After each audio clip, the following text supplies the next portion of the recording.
কি করছিস তুই ওখানে বসে?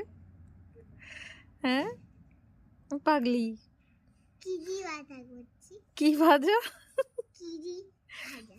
কিড়ি ভাজা? কিড়ি ভাজা কি জিনিস? এই যে এইটা দেখছেন, এইটা হ্যাঁ পাগলের পাগলামি, এটা কি ধরনের পাগলামি তো? একটু তাকা আমার দিকে। এখানে কি হতে আসো তুমি? খেলছি। খেলছো নাকি শুকোতে এসছো? কোনটা? খেলতে। খেলতে এসছো? খেলা মানে কি ঘাস ছেঁড়া? ঘাস তো না, এগুলো ওই পড়ে থাকে যা জিনিস, সেইগুলো তুলে তুলে এইটা বানাচ্ছি। মানুষের কাজ না থাকলে যা হয় বল শানু। চ এবার স্নান করতে যাবি।